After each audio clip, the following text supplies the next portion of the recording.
Hello everybody, how are you doing today? I just wanted to share something with you guys that I thought would be interesting. It's not really related to Minecraft per se, but it's more related to some project that I've been working on with some friends of mine. One of the things that I did with a friend of mine is we made a video game called Interrobang. And basically, it's just a platforming game, and you run around the world, and you press buttons, and you open doors, and you have a jolly time. It's more meant to be played casually and just to kind of have fun and do whatever you want. But it's also speedrunnable, which is something pretty cool, because you can play the game really fast and try to get the best time possible. And as of recording as of recording this video right now, I currently hold the best speedrun for the game. So I'm actually going to show you one of the speedruns, not the best speedruns, but just one of the speedruns that I have made for this game, just to give you an idea of how you actually would speedrun the game. And then at the end of this video, I'm going to show you guys how to download the game and run it for yourselves. It's actually pretty easy, and it's free, so you don't have to worry about paying money or anything like that. So anyways, I just wanted you guys to know that I built this game with my friend, and we spent with my friends, actually two people who helped me build it. We spent a lot of time, a couple months actually, making the game to get to the point where it is now. And it's really fun to play, actually. I think most people find it enjoyable.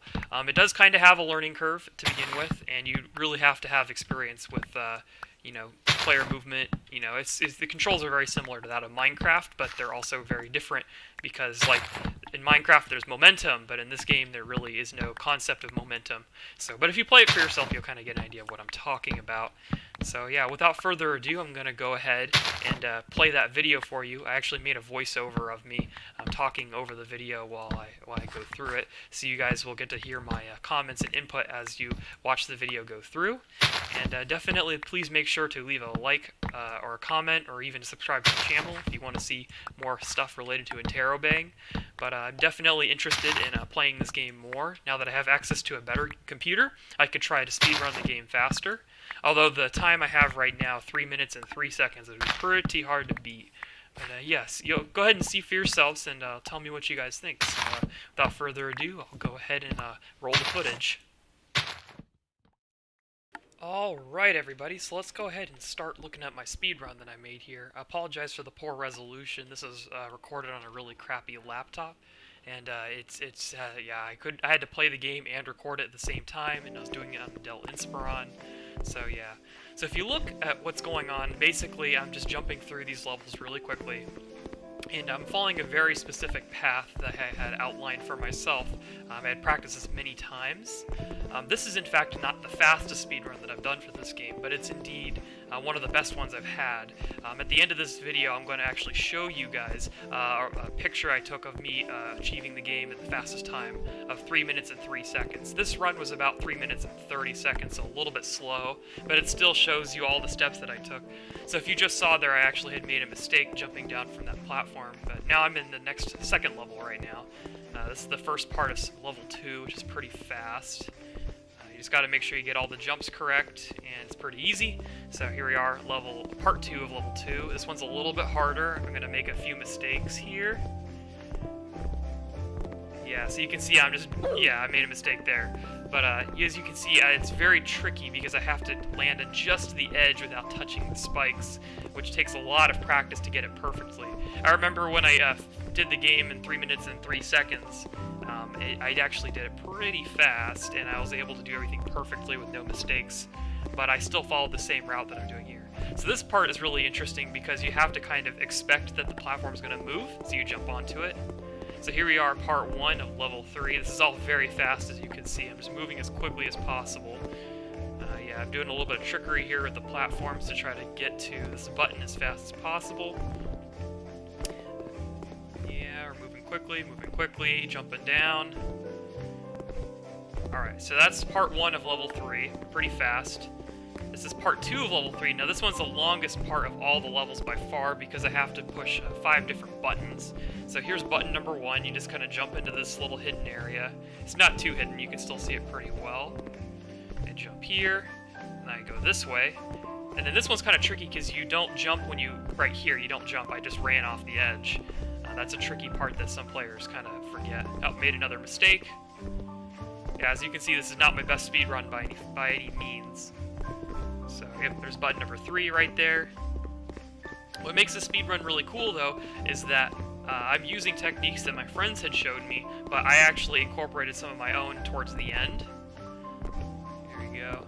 This is one of them, actually, is I had figured out that if it's faster for me to jump down and get those 2 buttons than to try to go down this little chute. Oh, looks like I forgot to get the 5th button. Yeah, I was like, oh crap, the door's not open, I forgot the 5th button. So here I go, I'm back.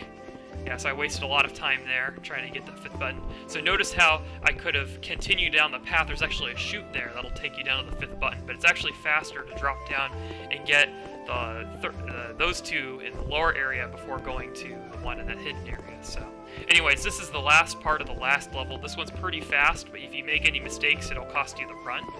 So, I think I don't make any mistake. Let's see here. Yeah, I almost missed that. Okay, this is the trickiest part. So I jump over here to the edge of the spikes here, and then I have to try to jump into this little tiny corner. It's so hard to do. There's a platform right there. As you can see, it's really hard. You have to get it perfect. So there you go. I finished the game. All I have to do now is just to get into the elevator, and the time should stop when the doors close here. And it does. You can see the time stopped in the upper left-hand corner. And I did it in 3 minutes and 38 seconds, so that's the speed run so far. Obviously, it's not the best time in the world, but it's indeed better than, I guess, other speed runs I've done. My friends have beat the game in like 3 minutes and 50 seconds or 3 minutes and 14 seconds, but obviously beating the game in 3 minutes and 3 seconds is something else. Unfortunately, I did not record that run, but I'm going to show you a picture here right now that'll show you me achieving the game in that time, which is definitely an incredible feat. My friends couldn't believe that I had finished the game in that time, but definitely goes to show that if you show your dedication and work really hard, you can achieve pretty much anything. So, yeah. Anyways, I'll get back to what I was talking about just a minute ago. Welcome back, everybody. So I hope you guys liked what you saw there. I thought it was pretty cool to get to play Interrobang and kind of get the best time possible. I remember the first time I speedrun the game, I was actually like a little competition between me and my friends. We actually took turns speedrunning the game, and if you failed your speedrun, then you had to get off the computer and let the next guy try to speedrun the game. We just kind of did that for a few hours, which is pretty cool. I remember we played that right after we submitted it. So it turns out Interrobang was actually a school assignment that I worked on with a friend of mine, 2 friends of mine actually, and we submitted it and we got an A on the assignment, which is pretty cool. But it was also really fun too, and I learned so much. I learned a lot about video games and how to make them work. If you look at the information on the website, the GitHub where you can download the release, you'll see that it was made using Unity and Maya. Unity is a game development software that anyone can download for free, and Maya is a paid software distributed by my school that allows me to create 3-dimensional art in the game. But we didn't use very much of that. We just used it for like small things like the spikes and the buttons. So yeah, that's kind of how we made the game. It was actually pretty simple, just very simple idea. The textures are kind of rough. There's a lot of rough things about the game. You can't change the volume or anything like that. But you know, given just a few months of development and only our imaginations, we managed to create something pretty cool. So yeah, without further ado, I'm going to tell you guys how to download the game. So if you look in the description of this video, I'm going to post a link to a GitHub repository website, and you'll see a release there, and you'll see several options. Unfortunately, this game does not work on Linux or Mac. You can only run it on a Windows machine, unfortunately. We just weren't able to build it for the other operating systems. So anyways, you download the zip file, you extract the entire thing, and then you just open up the folder and double-click on interrobang.exe, and then from there you'll get some options on how you'd like to play the game and various settings. You can also change the keys that are mapped on your keyboard, but they're all pretty standard for any Unity game. We didn't change them or anything like that. And yeah, it's all just very standard stuff. It's going to probably take you a little while to get used to the controls, but once you do, you'll be playing pretty fast. But yeah, if you guys actually are, if you're interested in challenging my speedrun of 3 minutes and 3 seconds, which I definitely encourage you to do, go ahead and maybe post a video or post a picture, and then send me a link to that picture or that video so that I can see it for yourselves. But yeah, I prefer a video because it's much harder to prove that you did a speedrun with a picture. I know I'm a biased person, or I'm kind of a bigot because I proved my 3 minute and 3 second run with the picture. So if I ever get a better speedrun in the future, I'll make sure to post a video of that just to prove that I am worth my salt after all. But yeah, definitely keep my eyes peeled, and feel free to send me your pictures or your links or whatever, and I'll be interested in all your speedruns. So anyways, that does it for this little rendition of the game. Tell me, you guys, what you think, if you like me talking about Interrobang. I'm also definitely going to be publishing a Minecraft video pretty soon here, so keep your eyes peeled for that. Please make sure to rate, comment, and subscribe to my channel, and take it easy, you guys. See you in the next episode.